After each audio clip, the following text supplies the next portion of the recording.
Yo con... Ok.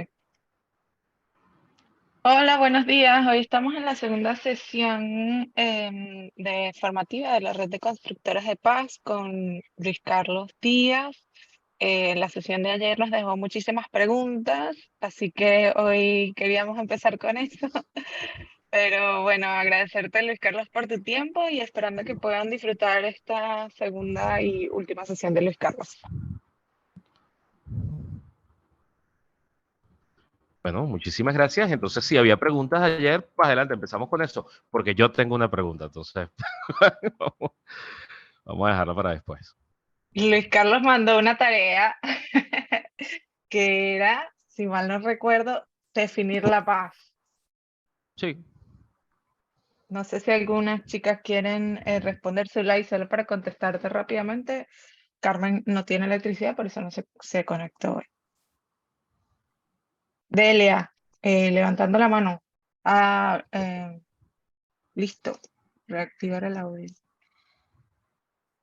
Hola, buenos días. Bueno, un placer saludar a nuestro panelista, que tengo que confesar que ya el hecho de ser Luis Carlos, como es el nombre que lleva mi primogénito, para mí tiene, o sea, tiene una especial significación.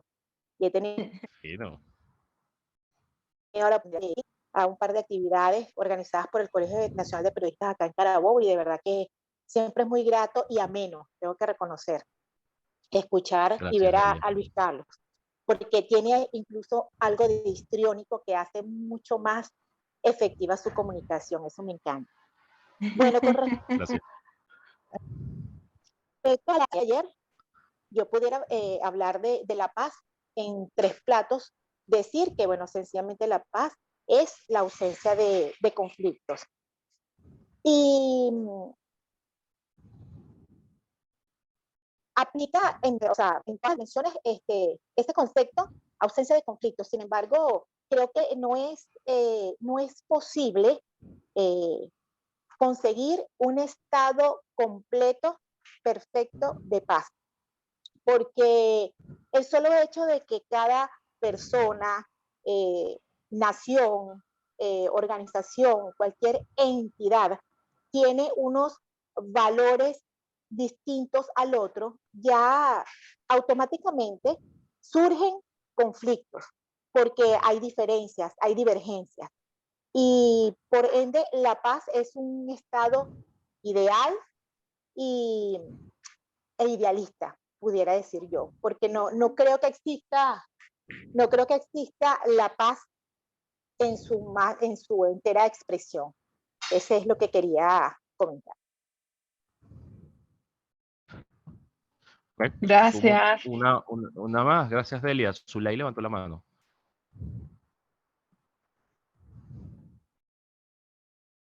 Y adelante.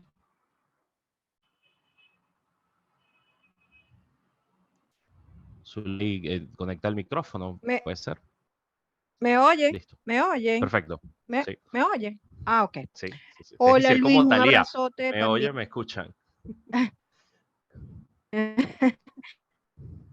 Bueno, no, que me eché.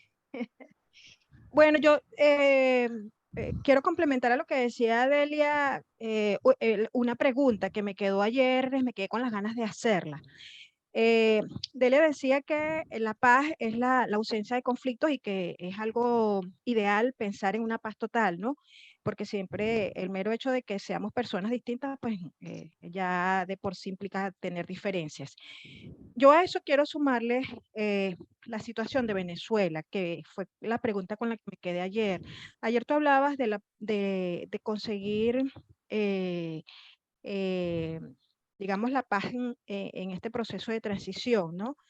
Y yo preguntaba, muy dentro de mí, yo decía, Dios mío, porque es que aquí en Venezuela hemos sufrido tanto a tal punto que ya la desesperanza se ha de nosotros, y la desesperanza con una profundidad tal que ya muchos pensamos que, mira, es imposible ya que la situación se resuelva por acción nuestra. Muchos llegamos a creer ya que solo la mano de Dios nos puede solucionar y soltamos nuestras armas, hacemos estrictamente lo necesario y bueno.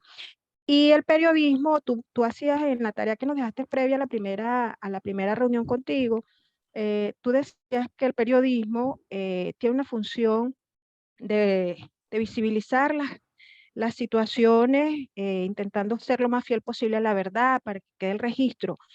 Y en este momento uno percibe que ni siquiera desde esa forma uno puede lograr incentivar, es decir, la gente está tan incrédula. Entonces, mi pregunta es, ¿podemos alcanzar esa paz en Venezuela bajo estas circunstancias? ¿Para cuándo? ¿Y cómo? ¿Qué tenemos que hacer los periodistas? Yo siento que no es meramente visibilizar las situaciones, yo siento que no es meramente dejar un registro, yo siento que nosotros somos personas también afectadas. ¿Qué debemos hacer? Y esa es mi pregunta y con lo cual hicieras una reflexión, Luis Carlos.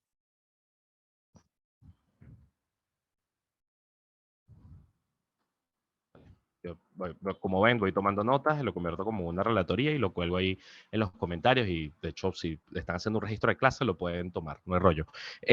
Gracias, Zulay. Sumamos a Vianile y entonces empezamos, porque de verdad me han dado buen material. Está bien chévere. Sí. Vianile, buen día. Hola, buen día. Yo, bueno, primero me excuso, ayer no pude estar porque no tuve luz y, bueno, espero ver por YouTube el primer capítulo de esta interesante jornada. Pero voy a hacer como una reflexión que yo siempre me la hago muy personal, quizá más un producto de mi desesperación que de algo, quizá algo muy empírico, no quizás muy estudiado, pues. A mí me preocupa, yo veo la paz como un estado de capacidad, o sea, como de desarrollo de capacidades, como un estado de conciencia, porque uno en sus relaciones personales más cercanas, en tus relaciones con tus juntas de condominio, con tus asociaciones de vecinos, o sea, viéndolo como más en micro, como más cercano, uno dice, cónchale, qué distante estamos de la paz, porque no estamos desarrollando nuestra capacidad de relaciones, no estamos desarrollando nuestras capacidades de tolerancia, no estamos desarrollando nuestras capacidades de comunicación eh, eh, no defensiva, no estamos desarrollando nuestras capacidades de mirar al otro desde la empatía. Entonces, todo eso hace que vivamos en un mundo de conflictos, de tira y encógeme, y sobre todo y nosotros como periodistas, yo tengo muchos años desde que me gradué, pues he ejercido de reportera. Yo creo que nosotros no hemos, y eso lo digo con bastante sinceridad, no hemos desarrollado o dejado atrás el de ver las cosas con el asombro. Todo lo vemos con asombro y no lo vemos desde un punto de vista reflexivo. Nos asombramos y escribimos o narramos o hacemos las cosas desde el asombro. ¿Y qué falta nos hace como periodistas escribir desde otra perspectiva o narrar?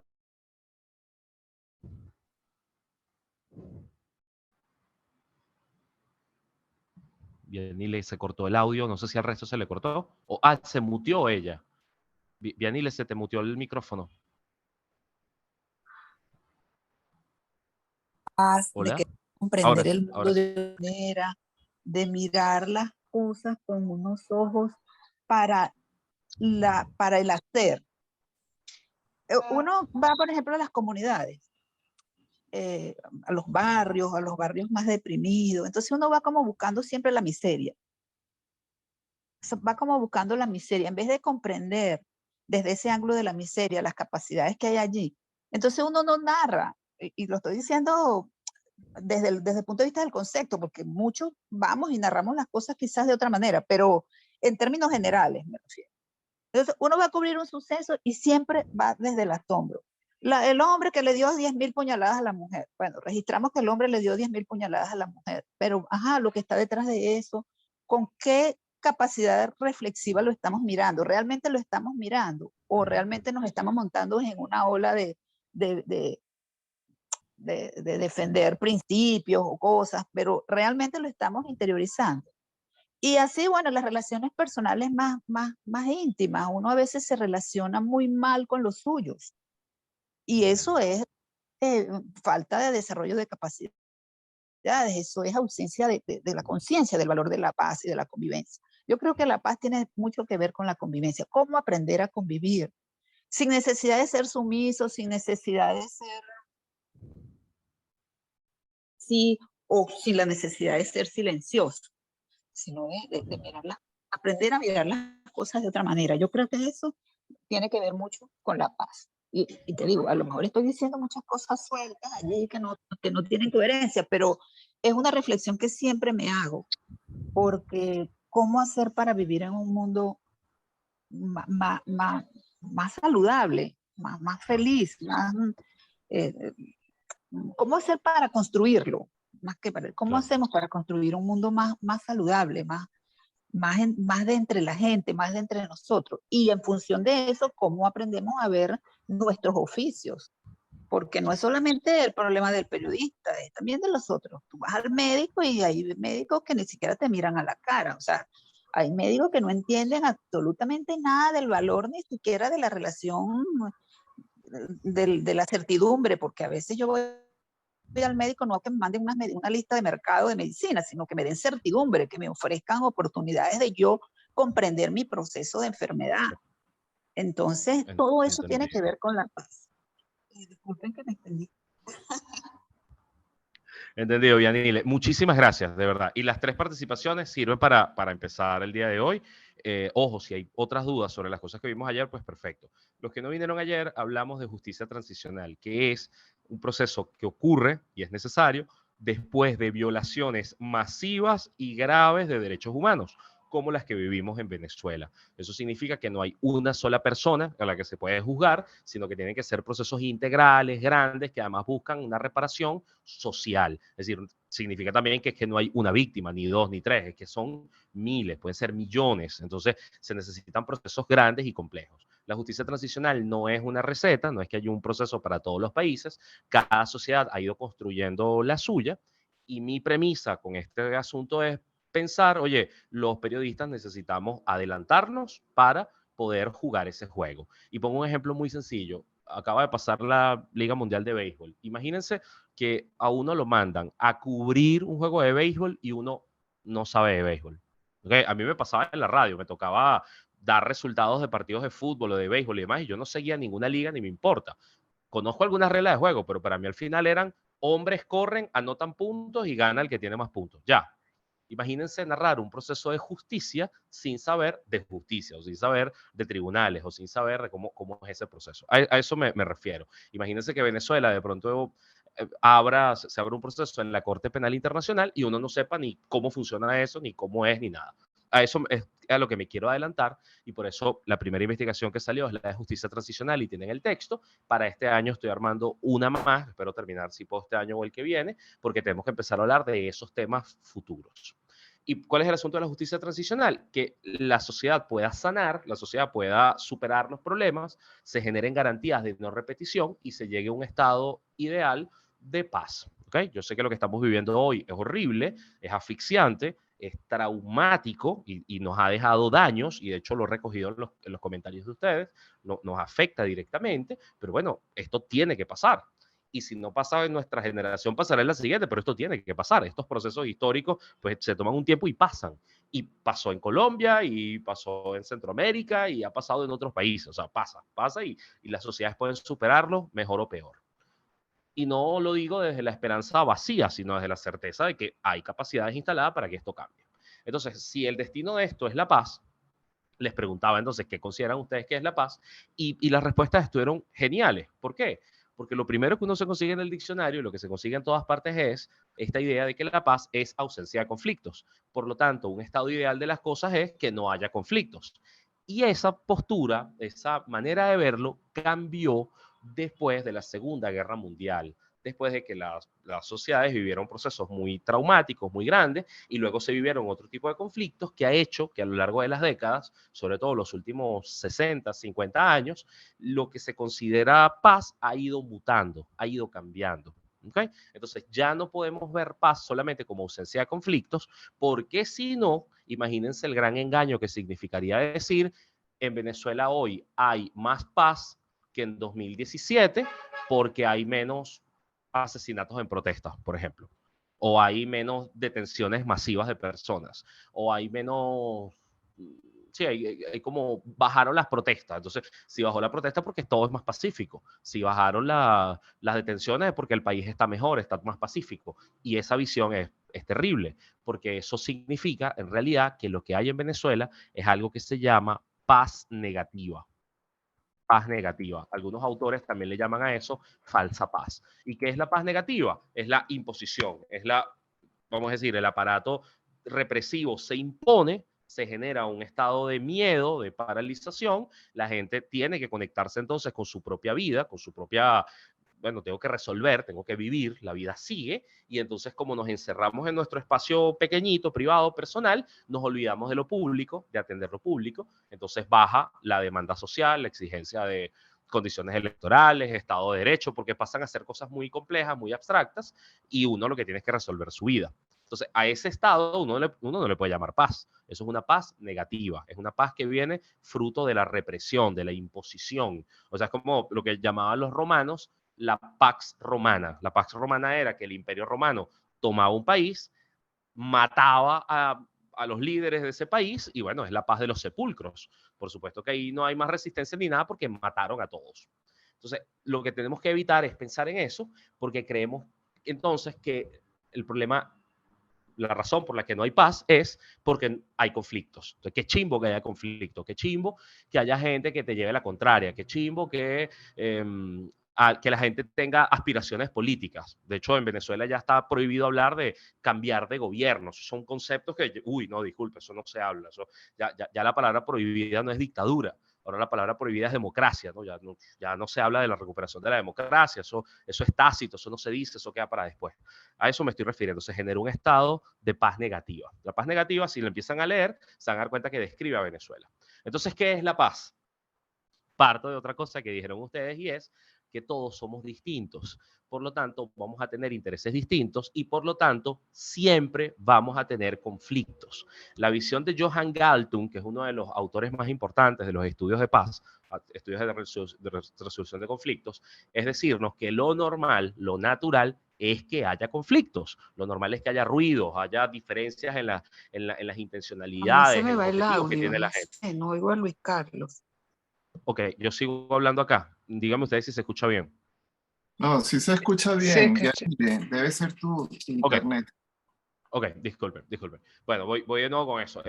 Lo natural para Galtung es que haya conflictos, lo natural es que tengamos desencuentros. ¿Dónde está la paz? ¿Dónde se construye la paz? Es que haya capacidades, y por eso me encantó lo que dijo Vianile, es que haya capacidades para resolver esos conflictos de forma institucional. ¿Ok? Entonces, la paz es un estado ideal en el que tú tienes las capacidades institucionales para resolver esos conflictos que hay. Entonces, una sociedad no es pacífica porque no tenga conflictos. Es pacífica porque todos los conflictos que tiene, todos, desde un divorcio, desde un noviazgo tóxico, hasta un movimiento fascista que quiere llegar al poder, cualquier conflicto que pueda tener, puede ser resuelto por vías institucionales. Es decir, es una sociedad que llegó a un estado en el que hay ciertos acuerdos y garantías para que esos conflictos puedan fluir, puedan decantarse, puedan trabajarse y se llegue a algún acuerdo de justicia. ¿Okay? Entonces, esa perspectiva de la paz es un poco más compleja, pero es la real.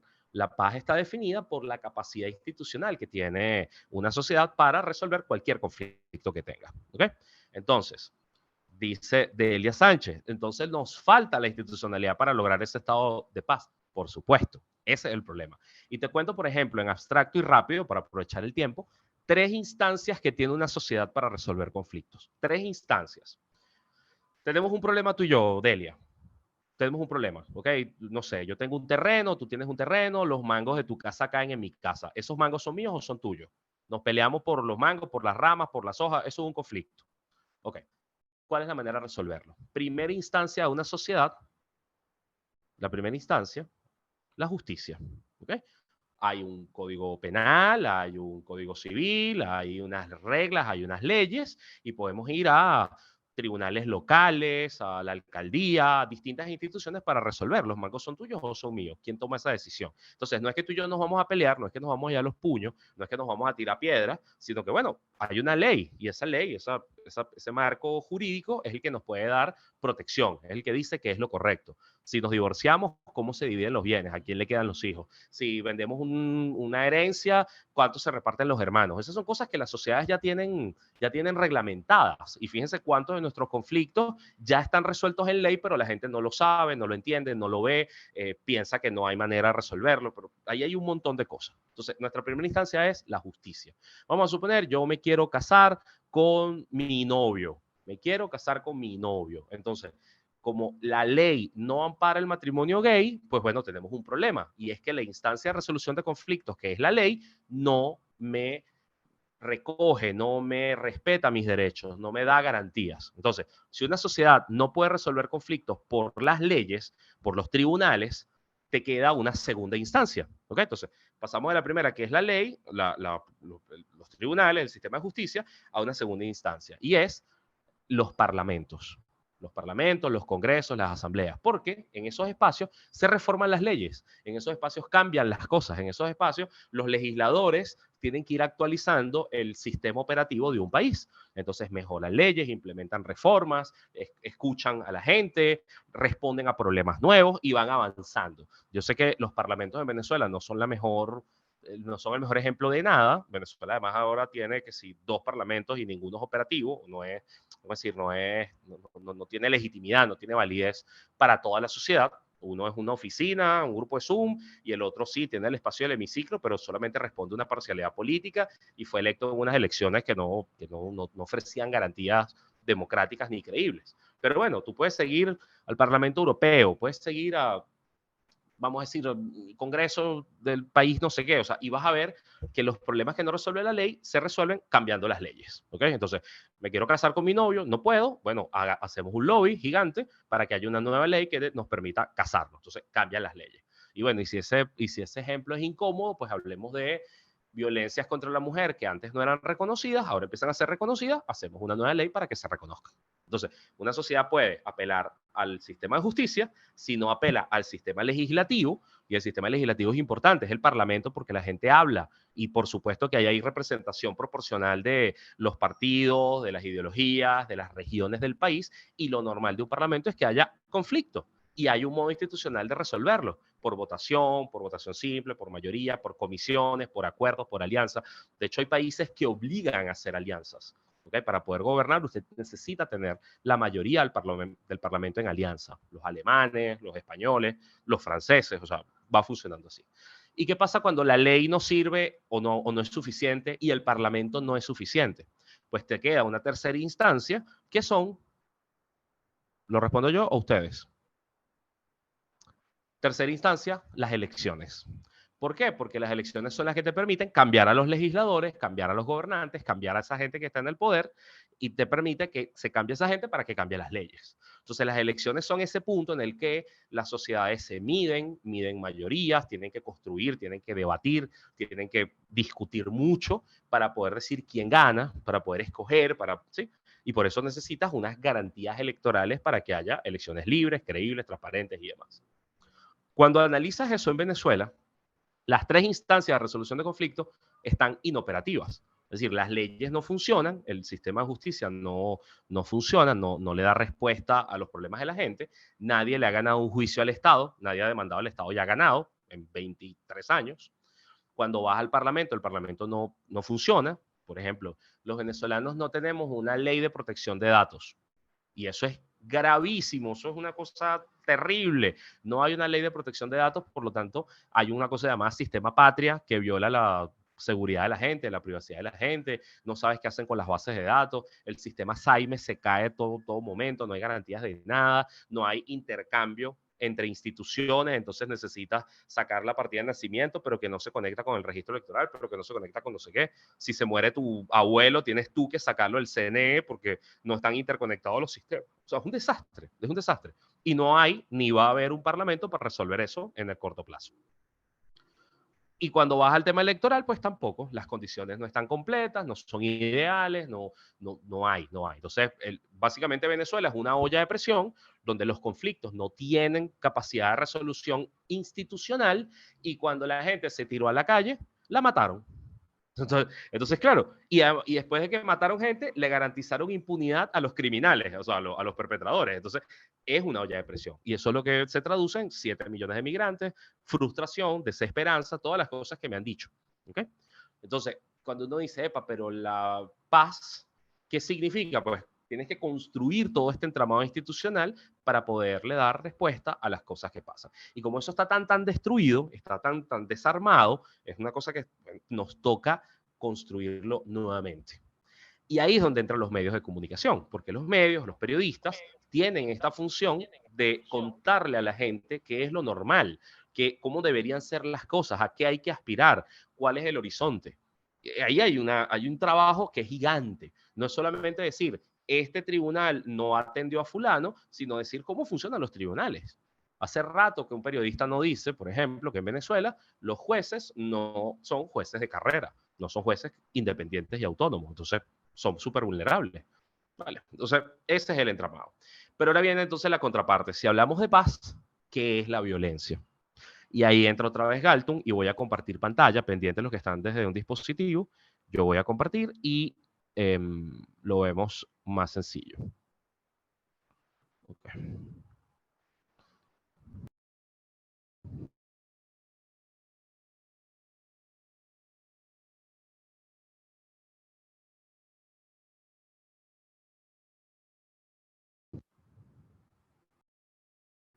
Ok, ahora no estoy muteado. Chévere.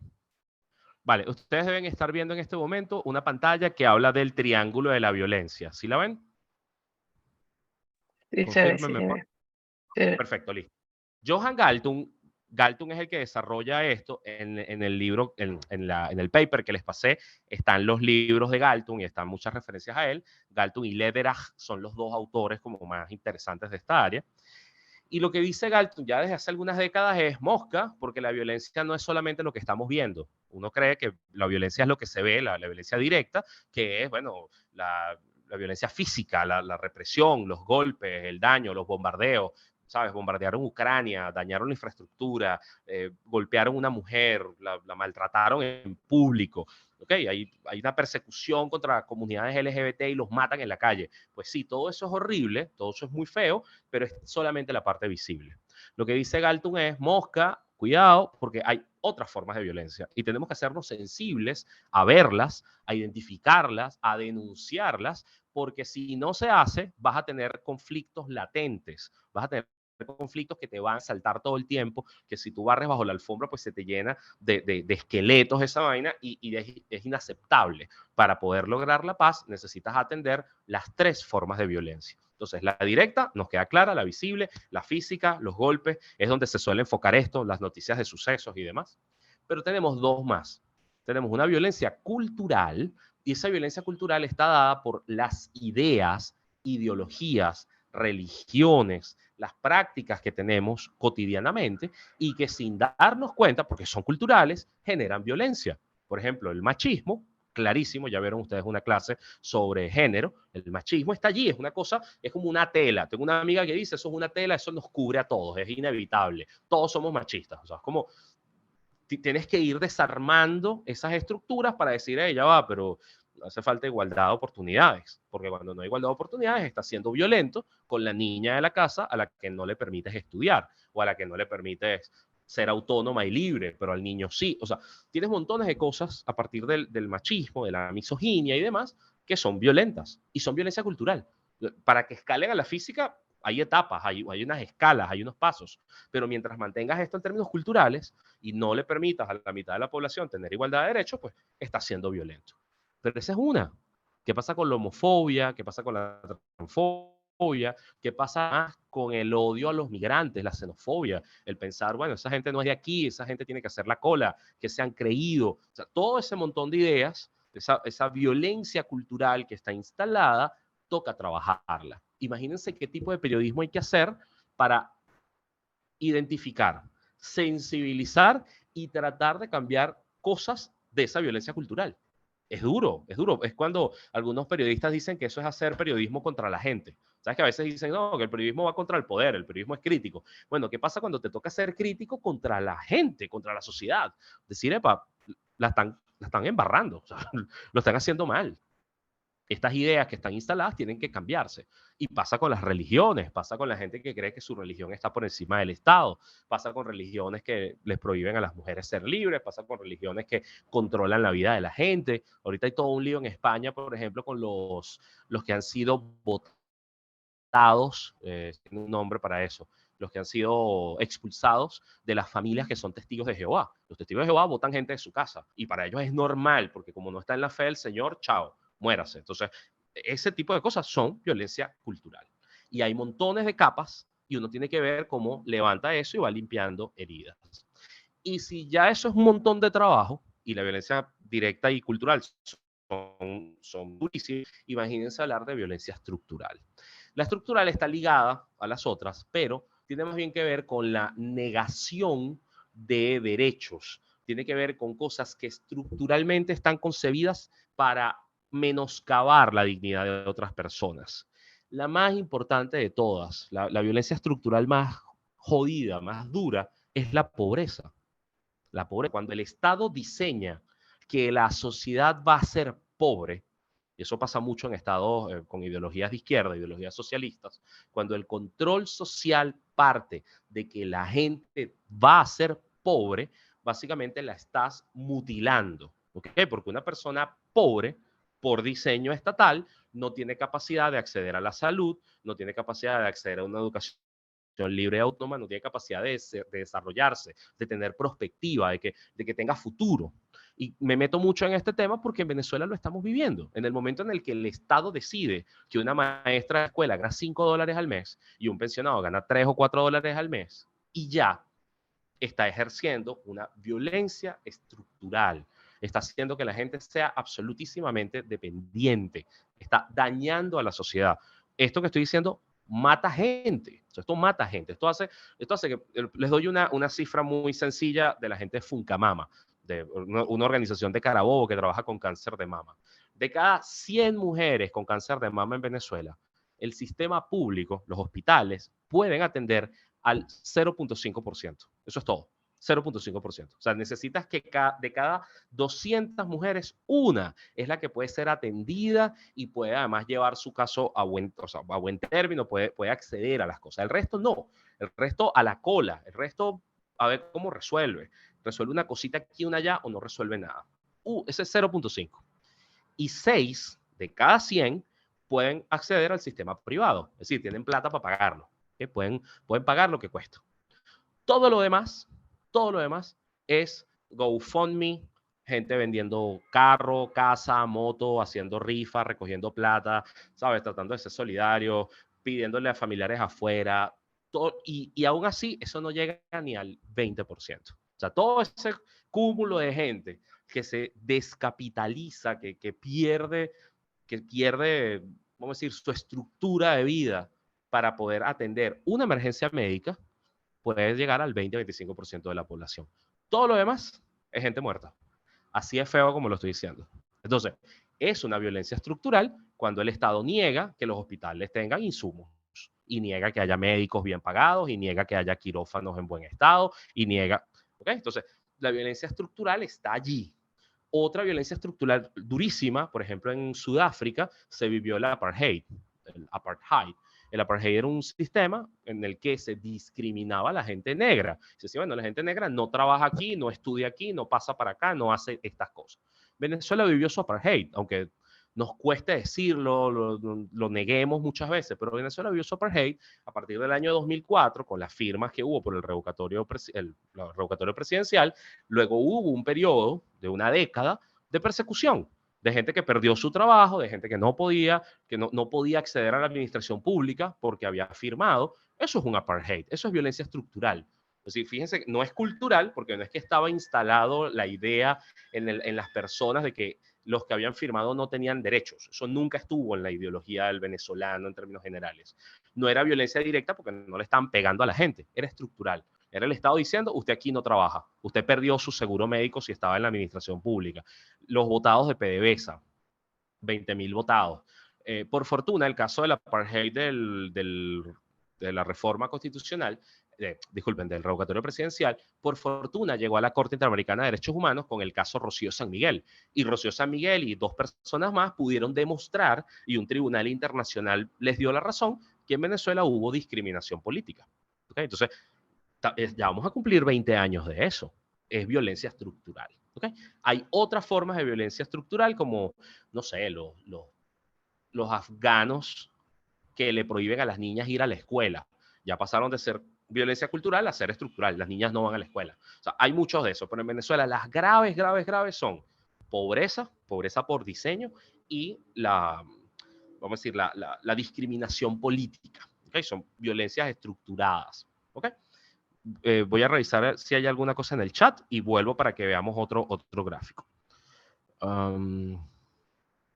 Delia Sánchez dice, identificar, visibilizar y cambiar son 3 objetivos medulares para nosotros, periodistas. Perfecto, Delia, vamos para allá. Porque ahora te voy a mostrar este triángulo. ¿Qué pasa si lo llevamos a otra cosa? ¿Okay? Comparto otro gráfico. Comparto otro gráfico. Voy para acá. Ya te lo pongo. Aquí está.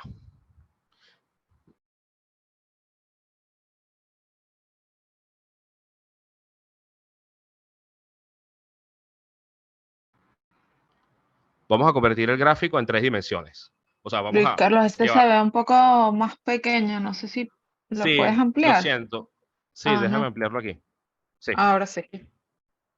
Vale. Entonces, fíjense que tenemos el mismo triángulo de antes, violencia cultural, estructural y directa, pero lo podemos llevar al siguiente triángulo. ¿Ok? ¿Ok? El primer triángulo nos muestra las violencias como las conocimos. El segundo triángulo nos dice que la violencia cultural está conectada con actitudes. ¿Okay? Nuestro razón ahí, nuestro foco de trabajo para periodistas es decir, aquí hay actitudes que tienen que cambiar. Para el tema de violencia directa hay conductas. Entonces tú dices, bueno, hay conductas que tenemos que cambiar. ¿Okay? Cosas. Padres que gritan, novias tóxicas que le pegan a los novios, montones de cosas de violencia directa que ocurren, se han naturalizado y que hay que ir desarmando, hay que ir desestructurando. Y la tercera, que es la violencia estructural, hay que confrontarla con contradicciones. La violencia estructural genera contradicciones. O sea, tú no puedes decir que eres una sociedad libre cuando discriminas a la gente. Tú no puedes decir que todos tienen oportunidades cuando el 90% de la población es pobre y no tiene acceso, no tiene recursos para acceder a las cosas, ¿sí? O sea, tienes que confrontar a la sociedad contra sus propias contradicciones. Esto en Venezuela, Mosca tiene una dificultad y es que no terminamos de asumirnos como pobres. Y eso es grave. Yo creo que ahí tenemos un problema gigante. No nos asumimos como pobres. O sea, seguimos teniendo la fantasía de que este es un país rico, el problema es que está mal repartido, si se repartiera bien, habría para todos. Eso se mantiene. Y además se exacerbó este fin de semana con el cuento de que se perdieron 3.000 millones de dólares, 21.000 millones de dólares. Se dan cuenta que el país sí tiene plata, que somos ricos, pero el problema es que se la roban. O sea, todo eso está ahí. Todo eso está ahí y no nos damos cuenta que el país es y será pobre durante mucho tiempo. ¿Por qué? Porque nos quebraron. Independientemente de que haya plata por ahí robada, nos quebraron. Tú agarras a la economía venezolana y le metes los fulanos 21.000 millones de dólares y como todavía estructuralmente es una administración corrupta, esa plata se vuelve a perder, esa plata se desagua. Y si dices, bueno, cambio esta administración por otra, bueno, 21.000 millones de dólares te sirve para navegar un año, pero ya, un país no vive con eso. O sea, lo que quiero decir es, estructuralmente vamos a ser pobres un buen rato. Y eso es un lío porque la gente, primero es un duelo de, bueno, yo era clase media y ya no lo soy, caí. Era un duelo de decir, oye, yo soy profesional o fui profesional y ahora que estoy jubilado soy pobre. Es un duelo muy, muy rudo. Pero tienes que confrontar a la sociedad con esas contradicciones porque hay que saber señalar al responsable. Cuando tú le dices a la sociedad, bueno, el problema es que usted no se ha, eso lo dicen mucho, usted no se ha reinventado. Bueno, chévere, agarramos a todas las maestras de escuela de Venezuela, las convertimos en hacedoras de torta, se reconstruyen, ganan más dinero, pero bueno, el país se quedó sin educadores. Y mañana se quedará sin policías y sin cajeros de banco, que también cobran muy mal, y sin bomberos. Y bueno, todos nos convertimos en buhoneros. Entonces, no es por ahí. Porque si no seguimos viviendo en esta fantasía de que pronto vendrá un golpe de suerte. El golpe de suerte es que nos financia el FMI, el golpe de suerte es que no. Entonces, no salimos de un problema que es pensar que la pobreza es estructural y que tenemos que trabajar en muchos otros frentes para poder reconstruir. Si ese triángulo está así, y ven ahí en la gráfica, tenemos entonces el otro triángulo, que es el de la construcción de paz. Entonces, ¿cómo llegamos a él? Partimos de la violencia cultural, que son actitudes, y para poder hacer cambios de actitudes necesitas construir a largo plazo reconciliación. ¿Ok? Reconciliación. Procesos de reconciliación. No estoy diciendo que el periodismo lo va a hacer, es que el periodismo acompaña a que esas cosas ocurran.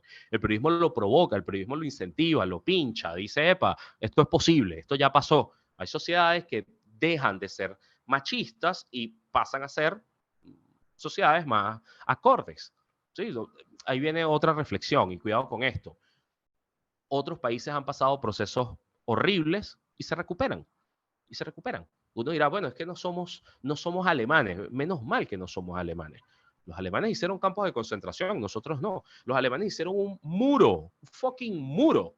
Nosotros no hemos llegado a ese nivel. O sea, los alemanes llegaron a la locura varias veces y han regresado. Y los surcoreanos y los nórdicos, o sea, y esa gente se cura. Entonces son procesos de reconciliación. Y uno tiene que ver de qué ejemplos bebe, de qué ejemplos se contagia, se provoca, bueno, para ver cómo mejoras. Desde el campo de la violencia estructural, que genera grandes contradicciones en la sociedad, tienes que ir a procesos de resolución. Es decir, tú con la pobreza no te reconcilias. Tú con el apartheid no te reconcilias. Tú esa vaina la combates. O sea, tienes que resolver.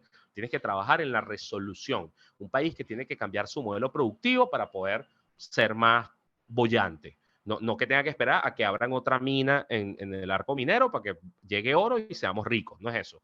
Cómo una sociedad cambia para ser más productiva. Cómo se inserta en los mercados globales. Cómo cambia su estructura.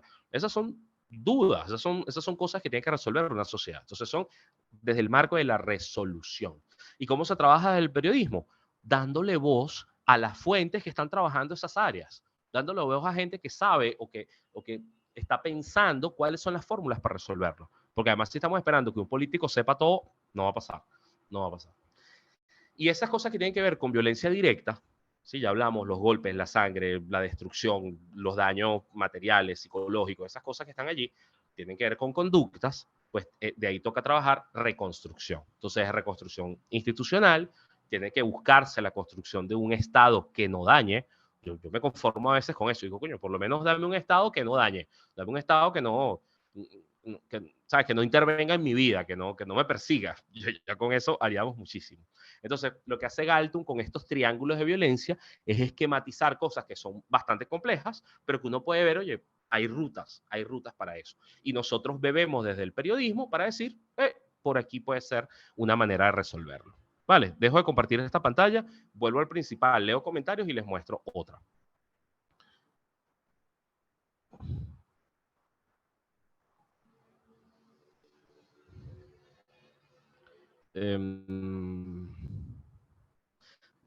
Ya va, tengo varias láminas acá que mostrarles.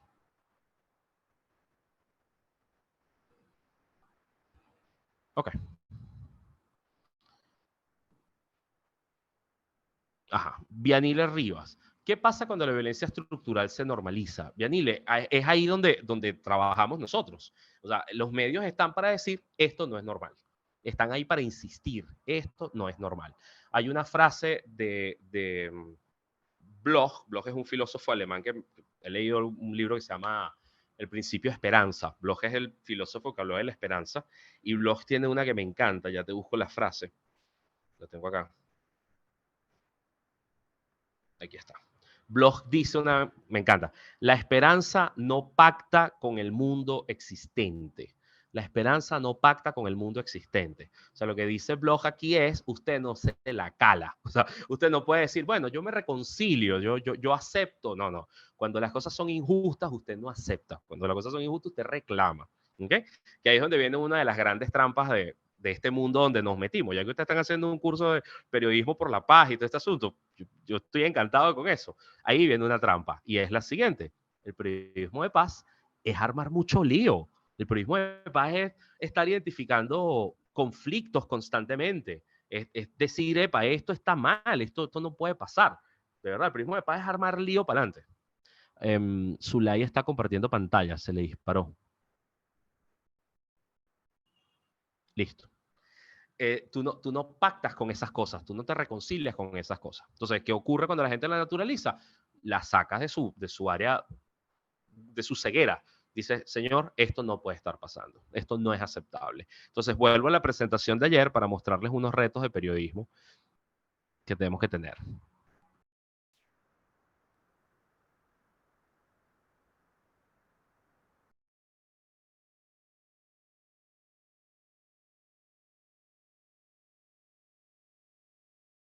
Internacional y la Fact-Finding Mission, que son los retos de la cobertura periodística, que anoté en esta investigación de justicia transicional, es que toca influir en la opinión pública para el logro de la paz. Y hay que tener cuidado porque el sesgo que suele haber es que se cree que el periodismo de paz es buscar puntos de acuerdo entre las partes en conflicto para que haya paz. Es como muy lindo eso, ¿no? Vámonos a agarrar de las manos, nos vamos a querer mucho y ya. O sea, no discutamos. Hay una idea con eso, un fetiche, por ejemplo, con la mesa de diálogo de México, que es que por favor hay que lograr acuerdos ya, acuerdos por la gente, porque la emergencia es horrible. Hay una cosa del ya que los hizo, por ejemplo, firmar un acuerdo súper vago que decía que defendemos el Esequibo. Esto que estoy diciendo es verdad. O sea, el primer acuerdo de la fulana mesa de negociación de México fue decir defendemos el Esequibo. Y lo hicieron justo porque estaban forzados a tener un punto en común, un punto de acuerdo. Eso tiene sentido. Eso nadie ha hecho nada por el Esequibo desde que se firmó eso.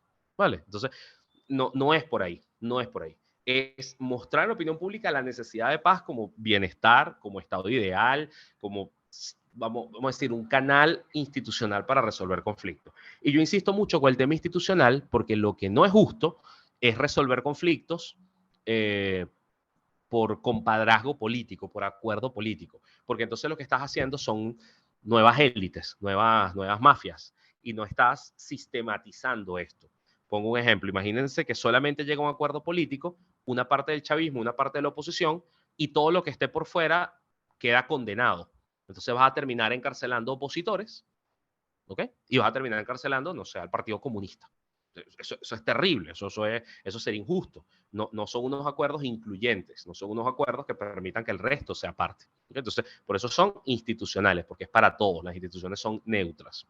La otra cosa es brindar perspectivas locales, regionales y nacionales, desde los individuos a los sistemas. El periodismo puede contar historias pequeñas, puede contar cosas donde una comunidad llegó a un acuerdo, donde la gente logró ciertos niveles de convivencia. Y también al revés, puedes contar episodios donde la convivencia se rompió, se destrozó y alertar para que eso no escale. Un ejemplo sencillo, yo trabajé en 2008-2009 con unas comunidades en La Vega, con los jesuitas, y estas comunidades en La Vega se estaban desestructurando, se estaban desarmando. Y la cosa era muy sencilla, en ese momento no había clubs, sino que había mercales. Los mercales le llegaban a un grupito y ese grupito decidía a quién se le daba apoyo y a quién no. Y básicamente por una competencia de proteínas se está acabando el tejido comunitario que durante 3 décadas tenían en esa comunidad.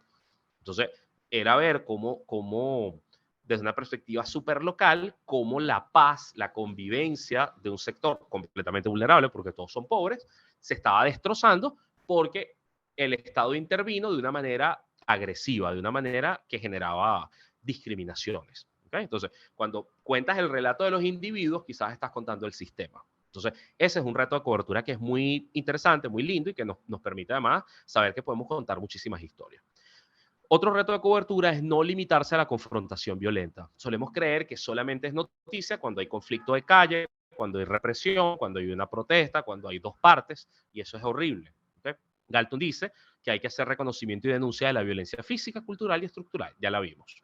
El periodismo de paz es denuncia y además es tensión. ¿Por qué es tensión? Porque es complicado, pero al final del día el periodismo tiene que ser atractivo y tiene que tener interés social. Entonces, por supuesto, un conflicto llama más la atención que la paz. Entonces toca como mercadear constantemente entre lo que es sexy, lo que es atractivo, lo que a la gente le interesa y lo que la gente necesita saber, ¿sí? Lo que es importante que sepa. Ese balance es muy complicado y además antes, por ejemplo, en un periódico, en un noticiero, tú podías ensamblarlo de manera que hubiese cosas atractivas y cosas necesarias.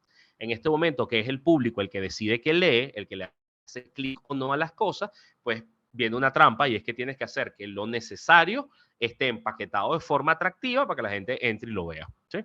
Por eso es que algunos portales fracasan tratando de hacer periodismo de investigación, porque de pronto yo te digo, fulano es corrupto, pero para la gente, o sea, eso es necesario que la gente lo sepa, sí, pero es atractivo, no, porque entiendes que es corrupto, lo has sabido siempre. Ahora, cuando tú dices, te vamos a contar cómo este fulano fugó los reales, ya le das otro giro. No solamente estás haciendo la acusación, sino que le vas a decir a la gente, al final de este texto usted va a entender cómo fue que se fugó la plata. Entonces, voy a eso. Es una cosa entre atractivo y necesario, pero hoy día es las cosas que la gente necesita saber bien empaquetadas para que sean atractivas. Por eso el periodismo de paz denuncia. El periodismo de paz no se la cala. ¿Okay? No es la revista Atalaya, y me disculpan los testigos de Jehová en la sala.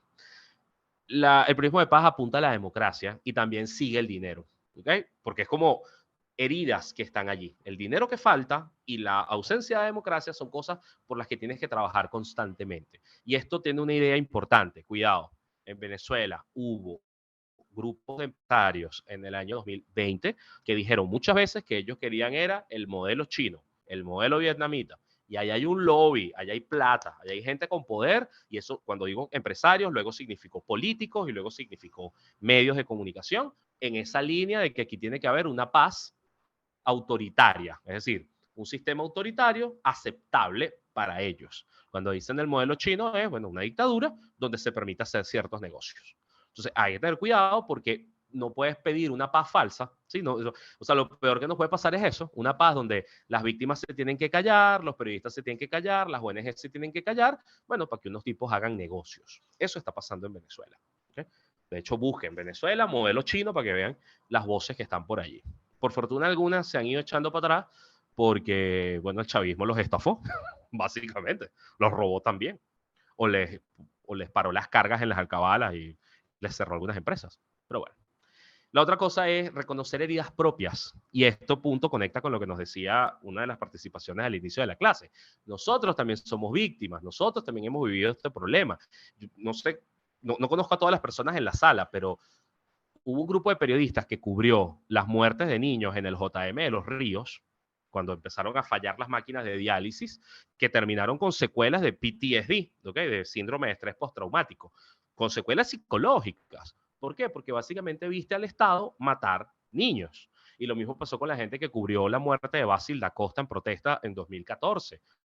Vieron al Estado matar manifestantes y eso te genera daños. Y también tiene daño a los periodistas que han sido perseguidos, censurados, robados, que les limitan a hacer coberturas, que los amenaza un alcalde, periodistas que dijeron está lloviendo y se inundó y los acusaron de generar zozobra. O sea, todo eso genera también daño. Entonces, uno tiene que reconocer esas heridas propias, por un lado, para sanar, para trabajarlas, y por el otro, para entender que eso también te genera unos sesgos. Los gringos usan mucho la palabra bias, el sesgo cognitivo, el sesgo de yo veo estas cosas o veo estas otras y las resalto porque me hacen daño o porque me impactaron. Yo lo planteo de otro punto de vista. Los sesgos son sensibilidades y uno lo que tiene que hacer es ser honestos con ellas, saber de qué pata cojeas. Yo no me como ese cuento del periodista robótico, neutro, el que no le pasa nada, que guarda distancia de las cosas. Pues no, si quieres guardar distancia, chévere, es un buen método, pero cuando conoces cuáles son tus sesgos, cuando conoces cuál es tu contexto, cuál es la historia de los comunicadores, o sea, todo lo que has pasado, eres más honesto con el resultado final. Yo prefiero esta cosa que dicen subjetivo pero honrado. Okay, tú puedes hacer una nota donde se note cuáles son tus intenciones, pero eres honrado con los sesgos que estás teniendo.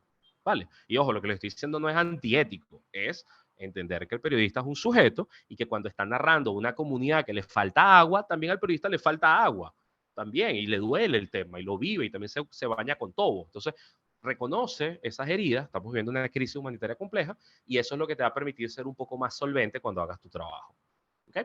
Aquí viene una recomendación importante, ya ayer se las tocaba y la tocó hoy otra vez, y es que hay que tener cuidado de no revictimizar. ¿Okay? Trabajar paz, trabajar resolución de conflictos, trabajar justicia con víctimas, tiene un reto. Y es que, lo voy a poner desde el punto de vista de la víctima. La víctima necesita que haya una reparación al daño que le causaron. La víctima necesita que haya justicia. Entonces, se va a aferrar a lo que surja. Al que le pregunte se lo va a decir, al periodista que le pregunte se lo va a decir. Entonces, hay que tener cuidado porque el periodista tiene que respetar dos cosas. Primero, cada vez que una víctima te cuenta algo, le pasa factura a su salud. Le pasa factura. Hay gente que echa el cuento de lo que le pasó y luego no duerme. Hay gente que echa el cuento, lo revive y llora. Hay gente que echa el cuento y, ¿sabes? Empieza a tener una factura fisiológica por revivir el daño, revivir el duelo, el trauma. Entonces, el periodista no es que no tiene que hacer preguntas, es que tiene que saber cómo. Y eso sería bueno que lo hablaran con psicólogos, que empezaran a preguntar cómo se pregunta, cómo se aproxima, cómo se pide permiso. Oye, ¿hasta dónde te puedo preguntar? ¿Cuánto me puedes contar? ¿Sí? Para tener respeto por la víctima. Y hay una segunda dimensión que es la vulnerabilidad jurídica. Y con eso hay que tener cuidado. Si hay un juicio en marcha, si hay un proceso que se está armando, si vamos a llevar a un perpetrador a tribunales, ojalá, luego les hablo de la Corte Penal, hay que tener cuidado con que la víctima, las víctimas, no digan cosas que pongan en riesgo su propia defensa. ¿Sí? Porque los perpetradores pueden usarlo, pueden decir, mire, pero usted le declaró a este medio esta cosa. Usted dijo esto, usted en su momento dijo esto. O sea, entonces tienes que, lo que le estoy diciendo quizá le genere más temor para hablar, pero tienen que tener ese doble cuidado. A la gente le pasa factura fisiológica y se pone en riesgo jurídicamente cuando dice cosas que de pronto contradicen una versión en tribunales, contradicen una prueba. Por eso yo aquí estoy trabajando con periodistas, pero cuando me toca trabajar con ONGs, con las víctimas se suele hacer un acompañamiento triple. Se acompaña con un psicólogo para que le enseñe a procesar el dolor. Se acompaña con abogados que son los que definen la estrategia, son los que dicen esto es lo que decimos, esto es lo que no se dice, esto es lo que es importante. Y se trabaja con comunicación para saber qué se dice en público y qué no, qué se dice en un foro y qué no, qué se dice ante un Consejo de Naciones Unidas, como ayer que hablaron algunos defensores, y qué no. ¿Okay? Entonces, esto es un reto de cobertura. Es un reto porque es como ir en un campo minado y así se tiene que trabajar. Hay que generar sensibilidad para narrar el daño diferenciado, y esto, cuidado, yo voy a trabajar esta materia la semana que viene, ahí voy a recibir clases, que es lo que llaman interseccionalidad. Las que están trabajando con feminismo lo saben mucho mejor. Hay que hablar también del daño diferenciado y las violencias que viven los grupos distintos. La interseccionalidad implica entender que cada persona puede tener distintas capas de privilegios o distintas capas de afectaciones. ¿Okay? No es lo mismo decir a los migrantes los tratan mal, ¿okay? Los migrantes venezolanos los tratan mal en Perú o en Chile, que decir, oye, si ese migrante es mujer, es madre soltera y además es pobre, coño, por supuesto que la tratan peor y tiene una violencia diferenciada de la que vive un tipo migrante. ¿Okay? No es lo mismo decir que hay migrantes que han salido perseguidos que Brasil, que está recibiendo comunidades indígenas desplazadas. ¿Okay? Las comunidades indígenas viven un daño diferenciado. Entonces, también el periodismo trata de generar esas sensibilidades. ¿Okay? Hay daños distintos. ¿La pobreza es jodida? Sí, pero cuando estás en la tercera edad te pega de una manera distinta a cuando eres una persona en edad productiva. Entonces, eso también es una alerta que levanto porque de ahí puedes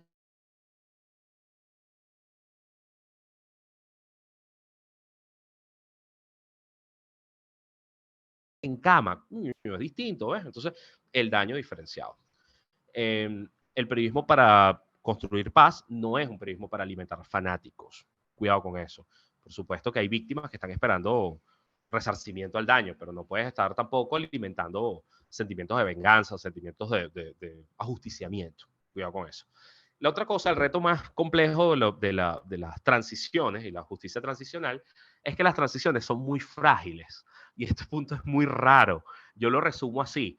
Es que hacer periodismo en dictadura a veces es más fácil que hacer periodismo en transición, porque en dictadura está claro qué cosas no puedes hacer, qué cosas no puedes decir. En democracia puedes decir muchas cosas, el territorio está libre, pero en transiciones todo es frágil. En transiciones los acuerdos se están haciendo, las instituciones se están armando. Entonces, si eso se está armando y tú le tiras piedra, lo quiebras. Si tú cambias la percepción sobre algo, lo quiebras. Entonces, es muy complejo porque te toca entonces trabajar en un terreno en el que ayudas a construir. Y al mismo tiempo, y para ponerse lo más difícil, porque ser periodista es difícil, hay que ser crítico y ser exigente. Entonces, es como, ¿qué haces? Hay experiencias de esto, y de hecho hay una tesis en la Católica sobre el tema, que es cómo se comportó el periodismo en la transición a la democracia después de Pérez Jiménez. Y una de las conclusiones de ese estudio es que esto al final era un pacto, un acuerdo, entre los que hicieron el pacto de punto fijo, ¿sí? O sea, ¿se acuerdan que ahí estuvo el líder de Acción Democrática, el líder de COPEI y el líder de URD, Rómulo, Rafael Caldera y Jovito Villalba?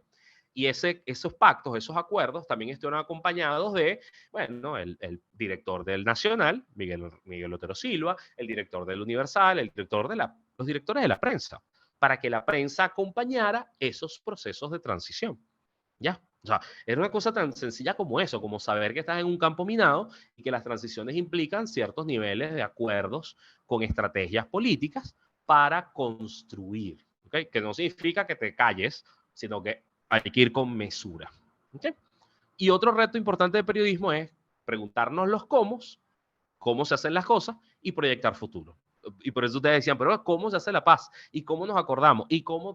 Bueno, el periodista tiene que responderse esas preguntas. Y hay una frase linda de Jorge Lanata, un periodista argentino, que dice, oye, yo soy periodista porque yo no sé. Y como yo no sé, yo pregunto. Y creo que eso es bueno. O sea, el periodista que no sepa cómo hacer la paz es mejor que el que cree que sabe. Porque el que no sabe va a ir preguntando, va a ir escuchando más gente, va a ir, otra vez, como construyendo con muchas voces. Y en paralelo, cuando te toque escribir, trabajar, proyectas. Proyectas es a dónde quiero llegar, cuál es el estado ideal de las cosas. Y ya sabemos, gracias a la clase del principio, que el ideal no es que no haya conflicto. El ideal es que nuestros conflictos puedan ser dirimidos, ¿ok? Dirimidos, puedan ser trabajados. Entonces paso con este tema que les quería comentar. Hay varios más antes de saltar a la Corte Penal. El periodismo es un oficio intelectual, ¿ok? Entonces, tienes que trabajar en un contexto inestable con grandes expectativas. Tienes que saber que hay una cosa que es la voz de las víctimas y la voz de los victimarios. Con esto todavía no hay un acuerdo. Una cosa que recomiendan los colombianos es no equiparar, no equilibrar, o sea, tener mucho cuidado con el ambosladismo. El ambosladismo es terrible. En Venezuela tenemos años viviéndolo con la gente que dice, bueno, el gobierno roba y la oposición también. Es como, ya va.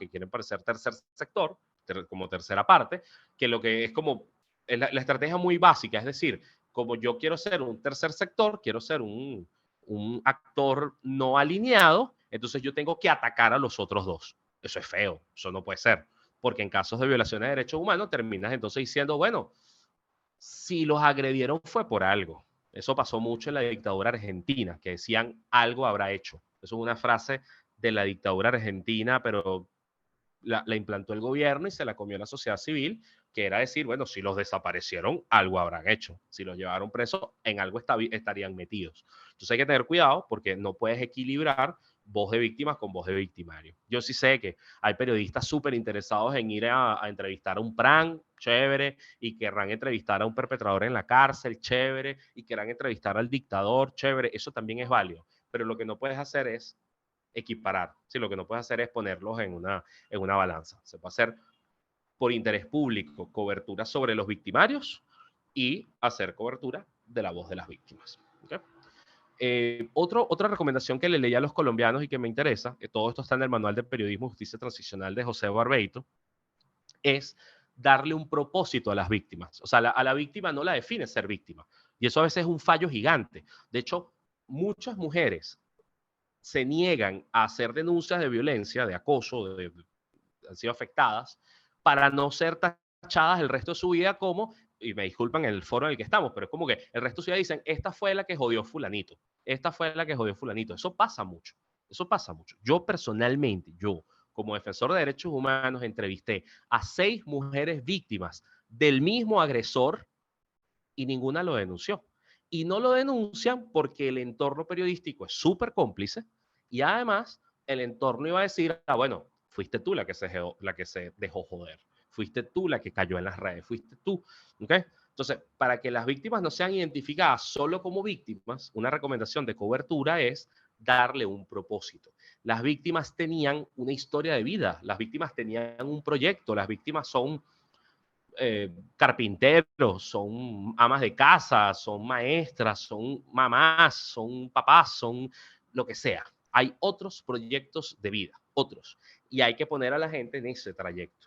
¿Okay? Porque después de ser víctima y después de conseguir algo de justicia o no, igual ese es un proyecto que puede seguir, que puede mantenerse. Recuerdan que ayer hablamos de reparación. Entonces, desde el periodismo también se hace eso. ¿Una persona es víctima? Sí, pero ¿eso la define? No. No, hay que tener cuidado con esa tachadura, con esta es la que fulano de tal le hizo esta cosa feísima y te quedas con eso. Hacerlas parte de la narración es lograr su reinclusión en una sociedad que la debía proteger. ¿Okay? Eso es uno de los grandes dolores que tienen las víctimas siempre, que es sentir que todo el mundo te falló, es sentir que la sociedad te falló. Entonces, cuando construyes historias donde le insertas en la sociedad nuevamente, es una reinclusión. Es una reivindicación del sujeto. ¿Okay? La otra es, una recomendación, y ya se las di, consultar los abordajes psicológicos. ¿Okay? A consultar con psicólogos, oye, no cuesta nada decir, mira, yo mañana voy a entrevistar a una comunidad donde el FAES mató gente. ¿Cuáles son las preguntas que debería hacer? Eso no cuesta nada. Yo sé que puede ser atractivo entrevistar a una comunidad que ha sufrido una masacre. Yo lo he hecho. Pero lo mejor es tener ciertas herramientas previas, consultar con un abogado, con un psicólogo, para saber de qué tienes que estar pendiente, cuáles son los ciclos que si se abren la puedas cerrar, porque si no la gente se queda esperando, oye, cuando usted publique esta nota, van a caer los que nos mataron. Y tienes que explicar que no, que tu nota no va a cambiar eso, pero ayuda a que se sepan más cosas. O sea, es importante. Vale. Hay un punto acá y es que esta es una cita textual, el lenguaje de la memoria supone contar la verdad de lo ocurrido, pero además detectar antecedentes, circunstancias que servirán para repensar el presente con el futuro como objetivo.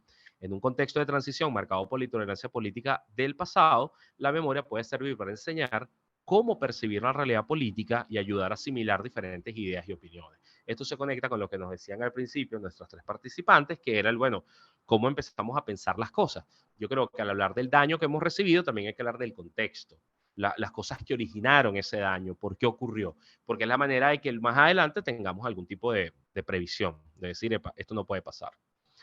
Hay unas recomendaciones que hacen Galtung y Lederach, que dicen, epa, la violencia no va a desaparecer cuando se firme un acuerdo. ¿Okay? En Colombia firmaron un acuerdo y la FARC, el ELN siguen teniendo subdivisiones y gente que sigue matando y sigue amenazando. De hecho, hace un par de meses, Petro se tiró el error de su primer gran error de gobierno, que fue decir, mañana firmamos con el ELN, y el ELN dijo, epa, pero eso no lo hemos cuadrado todavía. Y al día siguiente mató a unos policías. Toma tu mensaje. Entonces, la paz es compleja y tiene distintas etapas. De hecho, ellos dicen que violencia, reconciliación y sanación no es un relato lineal. Así como ayer les contaba, ¿no? Que verdad, justicia, reparación y garantía de no repetición no es una cosa secuencial. Te puede pasar en distintas partes y te puede pasar además en un mismo país que distintas regiones lo vivan distinto. Hay gente que puede trabajar procesos de reconciliación y sanación sin haber resuelto todavía temas de violencia. Entonces, el periodista, yo lo que le doy a ustedes son como esquemas. Cuando estén trabajando con comunidades, con víctimas, decir, epa, ¿esta gente dónde está parada? ¿Está todavía en la violencia?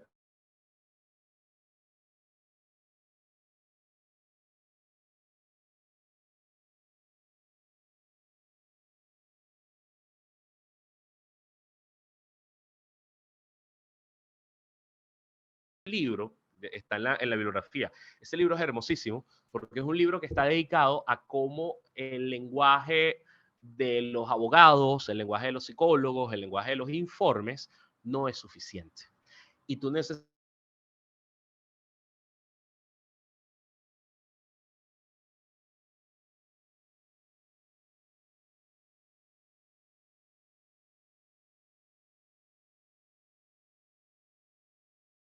hay discursos, hay cuentos populares, hay distintas manifestaciones que le permite a la gente procesar su dolor, transmitir su dolor.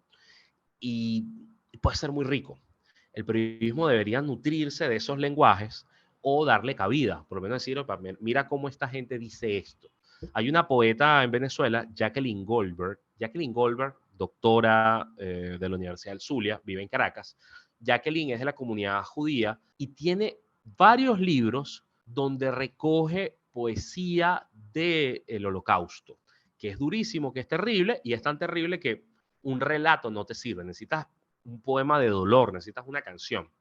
Y ella, que vamos a decir, tiene como esa especialidad, también tiene sus propios poemas de Venezuela.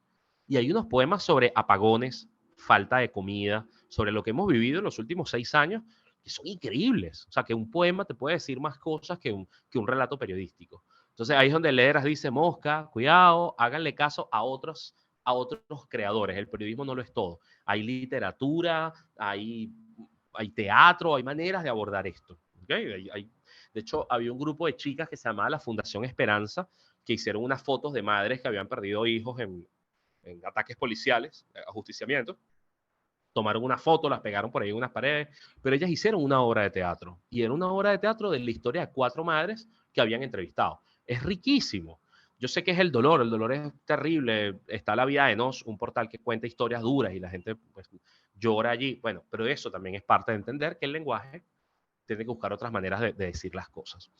Esto no nos ha pasado solo a nosotros, esto le pasó a los gallegos, le pasó a los republicanos españoles, le pasó a los armenios, no sé si alguno acá tiene familia armenia, los armenios vivieron un holocausto hace 100 años, el genocidio armenio, y están regados por el mundo, o sea, eso está ahí, eso está por ahí en el ambiente. En la medida que ustedes conozcan más gente, se van a dar cuenta que hay traumas intergeneracionales. Por cierto, traumas intergeneracionales, la película Encanto de Disney. Vean la película Encanto de Disney, es perfecto, un cuadro de trauma intergeneracional. La abuela vivió la persecución de grupos guerrilleros en Colombia, se tuvieron que refugiar, son unos desplazados internos, llegaron a un campo vacío, crearon un pueblo amurallado y entonces tuvo que inventarse la historia de que sus hijos tenían dones, eran mágicos, porque eso la salvaba del dolor de la pérdida. Listo, les acabo de hacer spoiler de Encanto. Pero vean Encanto, porque Encanto es justo eso, es como narrar el dolor con otras imágenes, con otras metáforas, con otras cosas, y estás hablando de una historia durísima, que es el desplazamiento interno de Colombia por las guerras civiles que han vivido desde hace 200 años. ¿Ok? Listo. Hay muchas más cosas que tocar, pero yo les dejo el texto que escribimos, o sea, el texto este que les envié, que compartimos, y solamente quiero recordarles una cosa, la tengo aquí arriba. Tenemos un problema grave de memoria. Grave, grave, grave. No es este típico y que es que el venezolano no tiene memoria. No, tenemos un problema de memoria en este momento y es que los archivos de medios de comunicación están bajo ataque. ¿Ok? Desapareció Últimas Noticias, desapareció el Universal, Notitarde, algunos otros que han sido tomados por testaferro del chavismo han borrado archivos. Medios privados como el Nacional dicen que tienen los archivos, pero no están accesibles para la gente. Eso ya es un bache gigante, porque los medios digitales venezolanos, la mayoría, nacieron en 2015, 16 para acá. Entonces hay muchas cosas previas que están borradas, que no consigues. Entonces, ahí hay que trabajar mucho para rescatar, para tener, para documentar, para digitalizar. Los periodistas que tienen aquí más experiencia, por favor, todos los trabajos que ustedes tengan de ustedes mismos, salvaguárdenlos, ténganlos por allí, guarden cosas. Pero hay mucha más memoria. La memoria está en los medios, la memoria está en los medios digitales, está en los informes de las ONGs de derechos humanos. Hay montones de informes y por fortuna hay informes dentro y fuera del país. Por ejemplo, el examen periódico universal, el EPU, que se ha hecho ya desde hace más de una década, son informes y relatos que se envían a la ONU y que están ahí y que son parte de la memoria del país. Están las redes académicas, eso le llaman las redes epistémicas, son las academias, los investigadores, los think tanks, ahí hay que buscar en esa capa quién está trabajando, quién está haciendo estas cosas. Por ejemplo, hay un chamo que se llama Kleiber Ávila. Entonces, Kleiber está haciendo investigaciones sobre las FAES y son investigaciones académicas. Bueno, uno dice, dame acá, y eso es un insumo periodístico bien chévere. Aquí mismo en este grupo está Carmen Riera, está Rona Ríquez, ellas tienen el monitor. Bueno, listo, esos son redes epistémicas, ya son niveles de investigación donde vas recabando información. Tenemos el Sistema Interamericano de Derechos Humanos, las relatorías especiales, estoy hablando de la CIDH, de la Corte Interamericana, todo eso está en la OEA y tienen mucho tiempo trabajando en Venezuela, ahí hay un montón de registros. Tenemos el Sistema Universal, es decir, el Examen Periódico Universal de la ONU, la oficina del Alto Comisionado de Derechos Humanos de la ONU, que ahora tiene una oficina en Caracas. Tenemos la Fact Finding Mission, tenemos los grupos de trabajo especiales. Por ejemplo, los grupos de trabajo son especialistas dentro de la ONU a los que les remites casos y ellos se pronuncian. Por ejemplo, tú puedes decir al señor Pedro Jaimes, que es un caso real en Venezuela, lo detuvieron, lo torturaron y lo desaparecieron durante 3 meses para que curara las heridas de la tortura. Bueno, ellos recaban información, documentan y luego van y le responden, denuncian al Estado venezolano. Y dicen, epa, este caso ocurrió, corrija, toma decisiones y juzgue a los culpables. Entonces, que esas pruebas ya no estén aquí en la casa de la víctima o en una ONG, sino que está allá en Naciones Unidas, es importantísimo. Está la justicia penal internacional, cuando eso arranque, cuando eso sea público, pero además la memoria reside en cada una de las víctimas, en cada uno de los familiares que están dentro y fuera del país. ¿Okay? Hay un cuento sobre esto que se los cuento ahorita. Están las redes sociales, aunque parezca mentira. Ustedes pueden hacer relatos y pueden hacer coberturas y pueden buscar cosas en los relatos personales de la gente. Gente que en 2016 estaba comiéndose un cable y tenía redes sociales y lo contaba y decía, epa, me está pasando esto. Le puedes decir, oye, ¿cuál es tu arco, no? ¿Cómo estás hoy? ¿Qué mejoró? ¿Qué cambió? ¿Qué empeoró? ¿Cuántos familiares perdiste? ¿Cuántos se fueron? O sea, las redes sociales son un gran registro de lo que nos ha ocurrido. Son relatos personales, infociudadanos. Y la otra cosa donde reside la memoria son las filtraciones o los informantes. Hay muchos, por fortuna. Es decir, hay gente, por ejemplo, que salió del aparato represivo y está buscando asilos. Entonces tiene funcionarios de distintos cuerpos de seguridad yendo a Noruega, a Dinamarca, a Estados Unidos y diciendo, aquí tengo un pendrive con estas pruebas de fulano y aquí está. Y bueno, sacan de llevar a Rodríguez Torres para España. Y parte de las cosas por las que se lo llevan y demás, porque el tipo tiene unas pruebas que incriminan gente en la estructura de poder, en la cadena de mando, bueno, que les permitirá abrir juicios. ¿Sabemos que Rodríguez Torres es culpable? Sí, también, y será enjuiciado en su momento, pero él tiene pruebas que pueden incriminar a gente más grande, más peligrosa, más alta. ¿Vale? Entonces, las filtraciones y los informantes son también un espacio donde reside la memoria. Entonces, con esto a la vista, no pueden decir que no hay que hacer. Más bien hay mucho trabajo por hacer. ¿Okay? Conecto entonces esto con el asunto de las víctimas y familiares dentro y fuera. Vengo para acá. Ya reviso si hay preguntas. Hay 4 comentarios en el chat.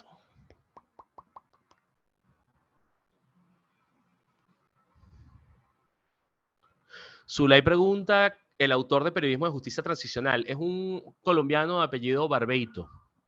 Lo tienes en el paper que les envié. En la bibliografía, que es lo más importante de ese documento, está el nombre, la guía, la buscas en Google y está para descargar. Es una guía de la FLIP. La FLIP es una organización colombiana que trabaja con formación de periodistas. ¿Okay? Está allí. Chévere. Vengo para acá. Miren, 2 cosas. Naciones Unidas creó para Venezuela un mecanismo especial que se llama la Misión de Determinación de Hechos. La Misión de Determinación de Hechos son un conjunto de investigadores especialistas que tienen un equipo de trabajo que puede determinar cosas que ocurrieron en el país. El trabajo más importante que han hecho en Venezuela desde el 2019 hasta ahora, han hecho ya 3 informes. Lo más importante es, no, disculpen, han hecho 4. Lo más importante es que determinaron que en Venezuela hubo crímenes de lesa humanidad. ¿Qué son los crímenes de lesa humanidad? Son violaciones de derechos humanos graves, sistemáticamente aplicadas contra un sector de la población. Es decir, que no fue general, sino que fue contra un sector de la población con el fin de deprimirlo, de acabar con él. En Venezuela ese sector es lo que se considere disidencia política. Es decir, todo lo que el poder asuma que es disidencia, lo reprime igual. Entonces consiguieron estos patrones. Estos patrones son detenciones arbitrarias, desapariciones forzadas, torturas, tratos crueles, inhumanos y degradantes y ejecuciones extrajudiciales. Eso es lo más importante. Han detallado hasta ahora la estructura del SEBIN y la estructura del DGCIN. Incluso han publicado en sus informes los planos internos de los centros de tortura, los del DGCIM, el de Boleíta, que lo tienen enfrente de Telesur, y el del SEBIN en el Helicoide y en Plaza Venezuela, donde está la tumba. En paralelo, la Fact-Finding Mission publicó cosas que las víctimas no sabían, como por ejemplo la ubicación en Caracas de casas clandestinas. Resulta que el gobierno venezolano tiene, además de las prisiones, tiene unas casas clandestinas. Y algunos de ustedes dirán, claro, eso yo lo sabía, eso la gente lo comenta, eso se dice. Es una casa en no sé qué sitio que es silenciosa, pero meten gente y se escuchan gritos en la noche. O sea, esas cosas, imagínense que esté sistematizada por la ONU. Y eso además es un crimen grave, grave, grave. Que un Estado tenga centros clandestinos es gravísimo porque la gente es más vulnerable allí y por supuesto está desaparecida.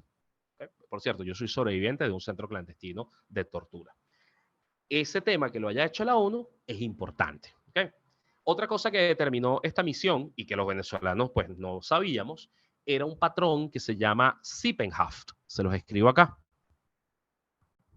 Sippenhaft. Lo que les estoy diciendo con esto es que estamos enfrentando crímenes duros, graves. Sippenhaft es un patrón de represión en el que el Estado criminaliza a tu familia cuando no te consigue a ti. Ustedes dirán, bueno, eso pasa. Bueno, eso no es normal que pase.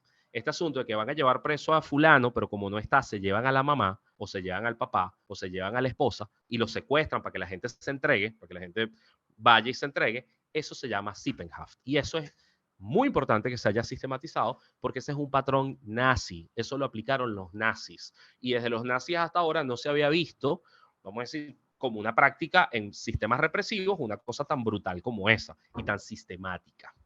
Y además porque la ONU lo incluye en el informe, no porque entrevistó a unas cuantas víctimas y todas decían que tenían el mismo patrón. Eso es importante. Pero lo más importante fue que consiguieron a funcionarios del Estado que les dijeron, sí, a mí me ordenaron aplicar eso. Yo recibí órdenes de arriba. Es una orden superior que secuestra a la mamá del tipo para que se entregue. ¿Okay? Entonces, eso es importante. Entonces, la Fact-Finding Mission sigue determinando cosas. Hizo un informe de cadenas de mando, quién da las órdenes, hizo un informe del arco minero y este año va a ser un informe sobre espacio cívico, es decir, ataques a periodistas. Por eso, si alguno de ustedes es víctima, ha sido perseguida, ha sido hostigada, ha sido censurada, censura en medios, todo eso se puede enviar a la ONU. Y yo les puedo hacer el puente, les puedo poner en contacto, porque eso se está documentando. ¿Okay? Todas las afectaciones al espacio cívico, capacidad de organizarse en sindicatos, capacidad de organizarse en ONGs, ataques a las ONG, censura contra medios de comunicación, censuras asociadas a crímenes de lesa humanidad. O sea, por ejemplo, mataron a Albán y entonces después te decían, no, Albán no puede salir, o sea, no se puede cubrir el tema Albán en medios. Entonces, bueno, son censuras asociadas a crímenes de lesa humanidad. Cuando los periodistas le dicen, CPI no se toca, me ha pasado, lo he vivido, CPI no se toca, no se puede hablar de la CPI, eso es censura. Vale, entonces, les digo que eso está en marcha en Venezuela, es importante, los informes están publicados, si alguien los quiere se los paso, son 4 informes y hay de todo allí. Sería bueno que la prensa hiciera más trabajo con eso. Segunda dimensión, y ya con esto voy cerrando, Vianiles se retira. Segunda dimensión, Corte Penal Internacional. No hay otro país de América que haya tenido un procedimiento en la Corte Penal Internacional. Lamentablemente somos los primeros. Y eso significa que no tenemos bibliografía, ni tenemos, vamos a decir, amigos de Colombia, México, tal, que nos puedan ayudar a saber cómo se cubre eso. Ahí hay que trabajar un montón para entenderlo. Entonces nos va a tocar preguntarle a los bosnios, a los ruandeses, a otra gente de otra parte del mundo, qué es lo que pasa. La Corte Penal trabaja con justicia penal internacional. Eso se diferencia mucho de lo que hace la Corte Interamericana de Derechos Humanos. La Corte Interamericana de Derechos Humanos acusa al Estado venezolano, culpa al Estado venezolano y obliga al Estado a resarcir daños. ¿Okay? Por ejemplo, el caso Linda Loaiza, Rocío San Miguel, distintos casos que están allí. El de Linda Loaiza es importantísimo, ¿cierto? La Corte Penal no. La Corte Penal determina responsabilidades individuales. La Corte juzga personas, no juzga países. Por eso por ahora le llaman la causa Venezuela 1, pero en algún momento la causa Venezuela 1 va a significar nombres. ¿Okay? Segundo dato, la CPI, basada en el Estatuto de Roma, que es una cosa que firmaron los países para someterse a esta corte, es una corte que llaman complementaria. Es decir, si los tribunales dentro del país no hacen los juicios, ellos los pueden abrir afuera. Ellos los abren en La Haya. Entonces, la complementariedad, el cómo se determina la complementariedad es complejo, porque la Corte debe basarse en la buena fe de los estados. Si los estados dicen, no, tranquilo, yo tengo tribunales y yo puedo juzgarlo, la Corte puede decir, ok, vale, dale tú. O se espera, o espera que haya alguna reforma judicial para que haya independencia. Con el caso venezolano, el caso está parado justo porque el Estado dice, yo puedo juzgar dentro, y la Corte está diciendo, dame razones reales, convénceme de que es así, convénceme de que tú puedes dar justicia real, justicia seria, que puedes dar, que tienes un sistema bien armado, independiente y tal, para juzgar a la cadena de mando y a los responsables. En ese tira y encoge están desde el año pasado. Y no crean que el chavismo ganó o que ya tiene todo controlado. No, es un proceso que va, de hecho va a muy buen ritmo comparado con otros procesos que se pueden tomar 10, 15 años. El venezolano ha ido a buen ritmo. ¿Qué hizo la Corte? Y por eso se los digo en esta clase. En noviembre, diciembre, abrieron un formulario. La Corte dijo, miren, ¿saben qué? Mientras el Estado venezolano le responde al fiscal, nosotros los jueces y el Departamento de Víctimas vamos a abrir un formulario para que las víctimas venezolanas hablen, para que las víctimas digan qué les pasó, cómo los atendieron, si han tenido o no justicia y si quieren que nosotros hagamos o no sigamos con el procedimiento. Eso fue todo. Ellos no estaban pidiendo pruebas, ellos no estaban pidiendo que la gente les echara todo el cuento, nada. Era gente que considera que es víctima. La Corte Penal investiga persecución, patrones de persecución, detenciones arbitrarias, desapariciones, torturas. No investiga ejecuciones extrajudiciales, pero la gente igual puede mandar sus cosas porque son patrones más raros. Entonces, con eso, ellos estaban esperando recibir algunas respuestas de víctimas y pronunciarse para el mes de abril o mayo sobre si van o no adelante con la investigación sobre Venezuela. Les cuento porque estuve metido en el proceso. Se esperaban 100, 200 formularios, personas, víctimas que dijeran, bueno, sí, yo viví esto, me pasó esto y quisiera que ustedes siguieran la investigación. O bueno, yo pasó esto y no me atendieron en ningún tribunal, no tengo justicia, sigan ustedes. Se esperaba eso, se esperaban pocos centenares, 100, 200, 200 y pico de formularios. Les cuento, porque además cuando me enteré así, se me salieron las lagrimitas, estaba solo, llegaron más de 2.000 formularios. Más de 2.000. O sea, es una avalancha lo que llegó a la CPI. Eso cerró la semana antepasada. La semana pasada. Tantos formularios llegaron que extendieron el tiempo para procesarlos. No el tiempo de entrega que ya cerró, sino para procesarlos. Estamos hablando de más de 2.000. Y eso entonces significa que hay muchas causas. Porque imagínense la cantidad de gente que no se enteró, la cantidad de gente que no sabía, que no lo escuchó. Dentro de Venezuela el tema estaba vetado, no se podía cubrir en medios masivos, en radio, en televisión, no se pudo. Conatel lo prohibió directamente. Imagínense los venezolanos fuera del país, que están desperdigados, que no se enteran, que no están conectados a ONGs. Bueno, con eso y todo, más de 2.000 formularios. Entonces, el proceso de la CPI es un proceso que pudiese brindar justicia, muy a su velocidad, muy lentamente, pero que va caminando. Y tiene una cosa interesante, y es que mientras la misión de determinación de los hechos dice, tenemos razones para creer que se han cometido crímenes de lesa humanidad, esa es la manera diplomática de decirlo, la Corte tiene que demostrarlo en un juicio con derecho a la defensa, con capacidad de, vamos a decir, de interpelación, tiene que haber derecho a la defensa para los victimarios. Ellos tienen que llegar a que se demuestre fuera de toda duda, ¿ok? Se demuestre hasta que no quede ninguna duda. Eso significa que van a llegar muy pocos casos. Es muy difícil sustanciar un caso completamente para demostrarlo allí, pero quiero que lo piensen, y ya con esto cierro, como un sistema piramidal. Es decir, no todos los casos venezolanos van a ser juzgados, pero como más o menos son los mismos responsables, más o menos, al final quienes mandan son los mismos, probablemente la causa de una persona no llegue, pero la de la otra sí, y al final terminen acusando al mismo tipo o a la misma tipa. ¿Ok? Entonces, la sociedad venezolana, dentro y fuera del país, tiene que prepararse para ese tipo de procesos. Son complejos, son duros, son difíciles, pero es lo más cercano que podemos estar en este momento a la justicia real. ¿Okay? A ver de verdad que juzguen a alguien. Para la corte es complicado porque es difícil juzgar a gente que todavía está en el poder, gente que se puede encerrar en el país, gente que puede cerrar fronteras, que puede resguardarse. O sea, no es que cambió el poder, no es que cambió el gobierno y entonces el nuevo gobierno juzga al gobierno anterior. No es eso. Aquí toca con gente que todavía está en el poder y que probablemente está en el poder un rato más. Entonces, eso es una dificultad y eso hace que uno tenga que regular lo que dice. Los perpetradores están libres, pueden matar gente, pueden acabar con gente, con víctimas, con familiares de víctimas, pueden acabar con ellos en cualquier momento. Entonces es una materia muy delicada, pero estamos montados en ella. ¿Vale? Entonces, con este recorrido, lo que les quiero decir es que para hablar de justicia transicional es una cosa a largo plazo, pero que nos tenemos que montar ya, que los procesos de paz nos van a tomar tiempo, pero hay que proyectarlos desde el periodismo y por eso hay que meterse materiales y leer y tratar de poner en práctica cosas. Y aunque creemos que esto es infinito y nunca va a llegar, los procesos de justicia ya empezaron, porque la Corte Penal está trabajando, la Fact-Finding Mission está trabajando, o sea, hay cosas que ya están pasando. Entonces, esto que uno cree que va a pasar en 30 años, miren, puede pasar en 5, y 5 es muy corto plazo para estas materias. ¿Vale? Entonces, leo preguntas y vamos cerrando por hoy. Mabel pregunta, si alguien tiene preguntas que las deje por esta vía, chévere.